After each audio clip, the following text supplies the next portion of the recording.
The traffic's building up as we head into service in Dungarvan, and perhaps we'll find out a little bit more shortly. In Dungarvan, we find Ford driver Mark Lovell, but what had happened to his teammate, Callie Grundle?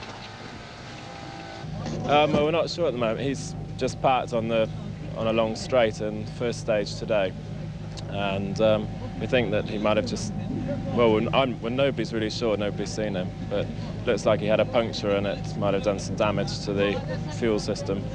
Now, you've had your own problems during the event. Yeah. What sort of stage is the car in now?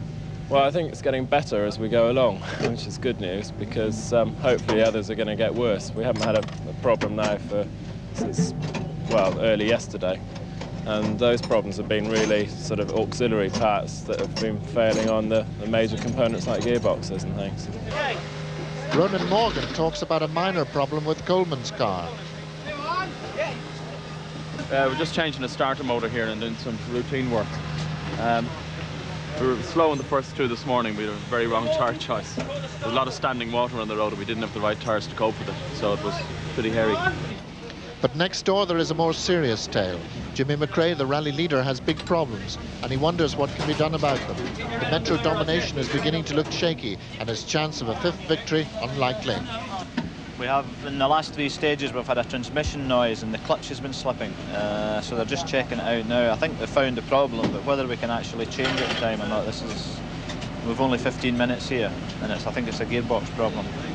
Is it the beginning of the end? Well, it's difficult to say because it's all pretty new ball game, this car, so we don't know what happens when this, how long it'll go with the problem. I think we're going to continue with the next two stages and see what happens then. Plenty of Ricola. There's a problem here with your disc brake, I believe. Yeah, it seems to be that I'm using too much brakes and shouldn't use so much. Discs are a bit of cracking. We have another new set, but of course it's a long rally, still only halfway through now. So you're preserving, you're going ahead with that cracked one in the meantime and keeping your spares for much later on. That's correct, and of course we are leading quite a lot in Group A, so we can take things much easier now.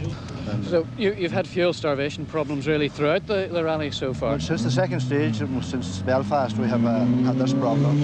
And they're trying everything and anything, but they just don't seem to be able to get it, Who have you got in service crew? Because I see a familiar face behind you. Yes, Sydney Meek and the boys, they're looking after the car since we started.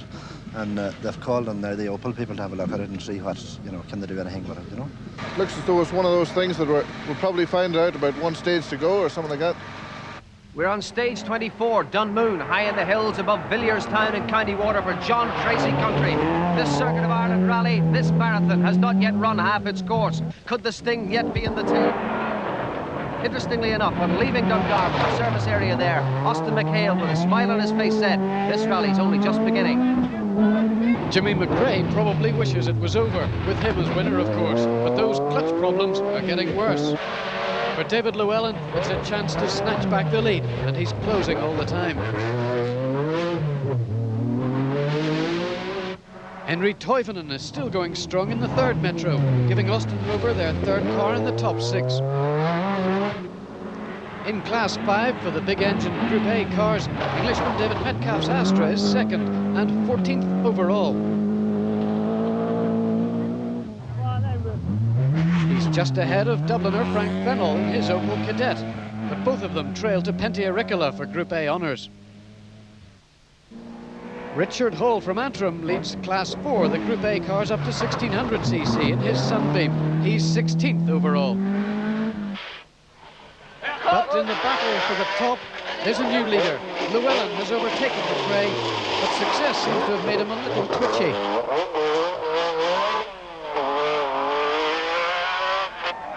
Russell Brooks hasn't put a wheel wrong so far, quietly moving up to second.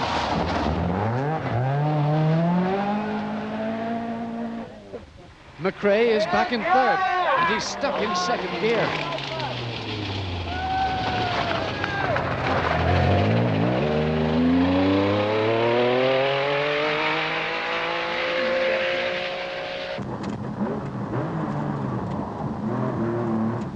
And bad left, slow right over crest, 30.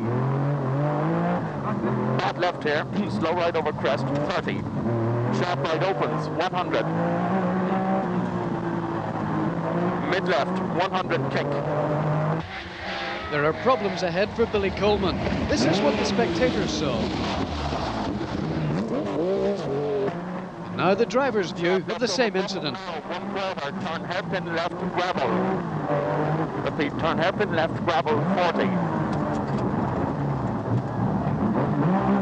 Easy left, 1/4. But within seconds, Ronan Morgan and Billy Coleman are flying again. Repeat, quick left, 300. Press flat, 200, kink over crest. Easy right, 400. Repeat, easy right, 400. Easy right, 50. Long easy right, 80. Easy left over crest, 70. Quick left, 400. Austin McHale was almost caught out on the same corner.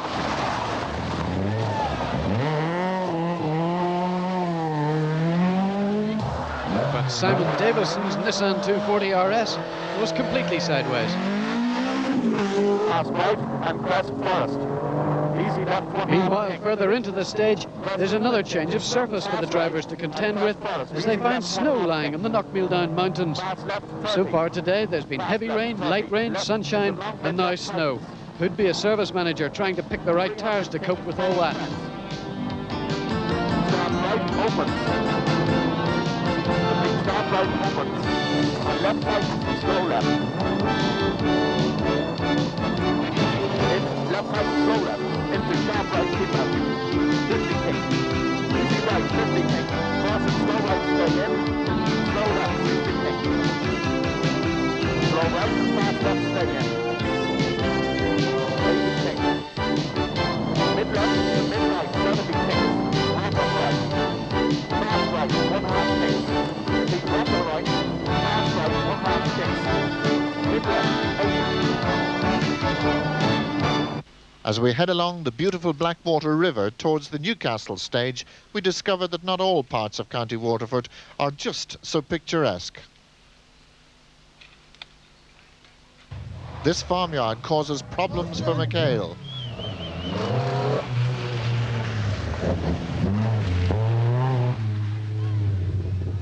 But Richard Hall, who leads the 1600 Group A class, John Lyons in the Honda Civic glide through the mud beautifully. Where to next? Due to McRae's problems, David Llewellyn is now without pressure for the first time in the rally. But Russell Brooks can never relent as he fights against the advance of technology. And Billy Coleman, who continues to fight as only he can to make back lost time. As he descends into the Nire Valley, the stage becomes very narrow and slippery. The mud-covered lanes do not suit the Porsche, and further disaster is at hand. And crest, long square right to square left. And square left mud. And square left mud, 80. Mid left mud, 400. Sharp right. Okay, start it again. Is it? You think so? A dirty pig of a starter. Coleman has lost 1.5 minutes, mainly due to a dud starter, which was ironically replaced yesterday. Vincent Bonner is a much happier man. As others fail, Vincent rises up the top 10. Also climbing are the more standard cars like Stanley Orr's Toyota. Billy Coleman's Porsche may not be pretty, but fortunately the effect of the crash is cosmetic rather than structural. Mark Lovell is getting closer and closer as the Englishman takes full advantage of his trouble-free Sunday run. The long hours on the road are beginning to tell.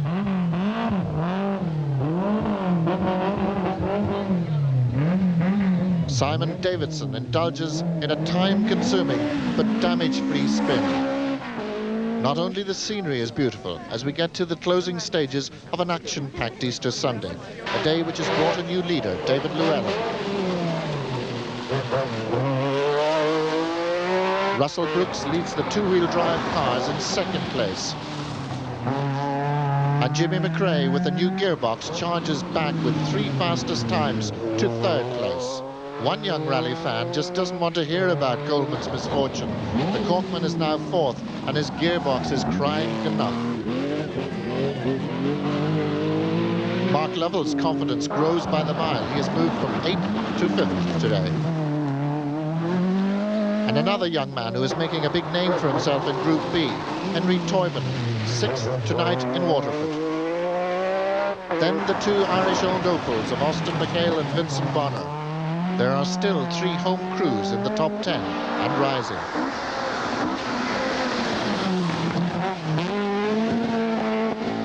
We now join the large crowds at Portlaw for the last stage of the day.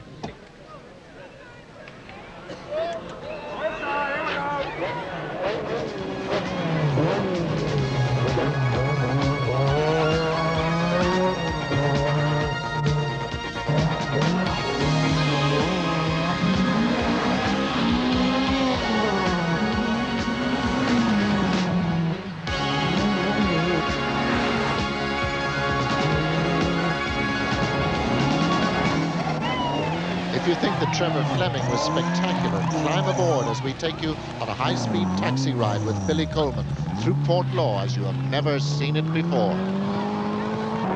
And turn long square right. The big yellow wall, and turn long square right. And slow left, 20. Square right. 100 kink black sign. Left flat, 80. Left flat, 300. Slide left over bump, 100. Long slide right, 200. Right flat, 400. Long slide right bump later, 600 kink. Long slide left, stay in, tightens, 1/4. Easy left, 1/2 kinks. Slide right, 300. Right flat, 200 kink, hold stay. Slide left over bump, 400 kinks. Right flat, 70. Cross flat bump, 700 kinks, house railing. Right flat, 70. Cross flat bump, 700 kinks, house railing. Right flat over crest, 500. Repeat, 500 sign, crest 1/2, long slide left. Repeat, crest 1/2, long slide left, 400 kinks. Left flat, 300. Slide right, and left flat, 200. Slide right, 40, left flat, 300. Right flat, 80. Long right flat, 60. Pass flat, 400. Long pass flat, 300. Slide left, 100. Extra long right flat. Repeat, extra long right flat, 400 kink. With the village well behind us, we are now about to go into a 120-mile-an-hour slide with Billy and Ronan. Press flat, 200. Right flat. Repeat, 200, right flat. Finish. Lovely. Nice piece of driving there. Well, the closing chapter of day 3 of the Circuit of Ireland Rally is providing high drama here in the Rothmans pen in the service halt, because both Rothmans cars need attention. We've got Jimmy McRae in need of a differential. We've got Billy Coleman's Porsche in need of a new gearbox. Interestingly, that is the very fault that put Toivonen out of the rally in a similar car just 2 years ago. The mechanics are under pressure. Will they make it in time for tomorrow? I can change it in about a quarter of an hour, so with any luck, we should be okay. But you can see the way these guys work. I've utmost faith in them. The team of mechanics, led by Dick Goodman, responded magnificently. The old gearbox was whipped out and the new one installed in just 12.5 minutes.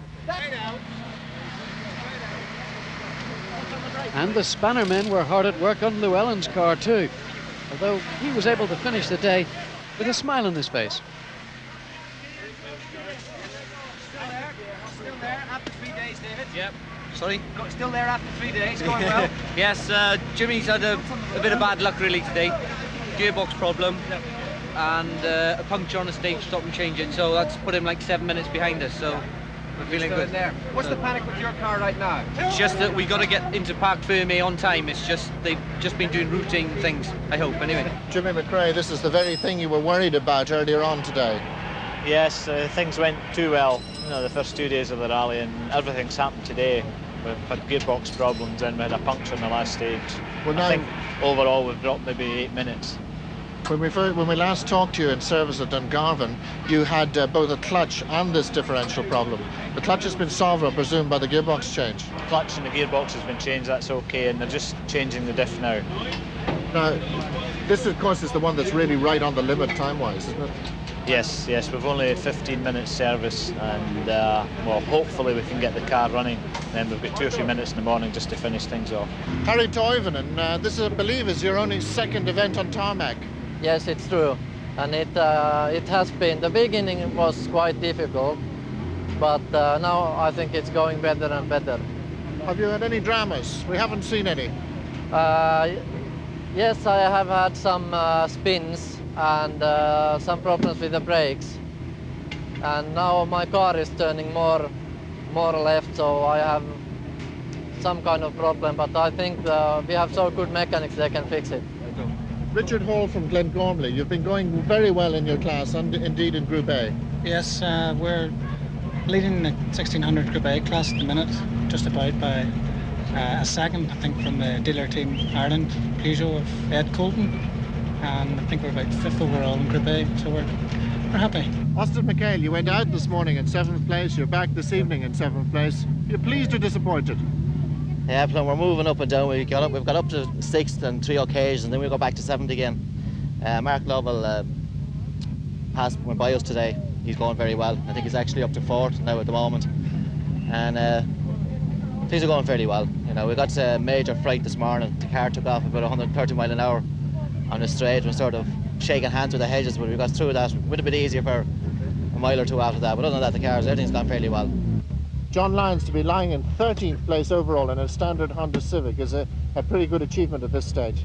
Well, I'm absolutely delighted, Plum. I didn't expect to be this high overall because the car was completely new and only was delivered to us just about a week before the circuit, so we had no time to do anything to it or any testing, and we're very, very pleased with it. Standing off from Cumber leading the Group N for normal class, you must be pretty pleased at the moment. Yes, we've been getting things much our own way at the minute. It seems to be going okay. How does it feel, though, being put through the mill when you're not able to compete at the same terms as the professionals of the rally?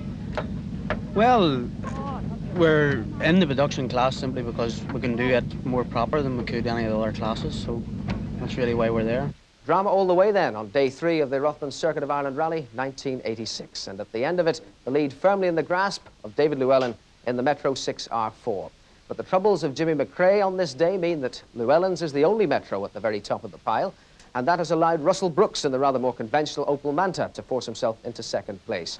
Let's take a look then at the leaderboard. This is how it looks tonight. Llewellyn in front, 4 minutes and 16 seconds to spare over Brooks. In 3rd place, Billy Coleman, all's well that ends well for him. And then in 4th, and just a second behind, Jimmy McRae, last year's winner, battling to get right back into contention.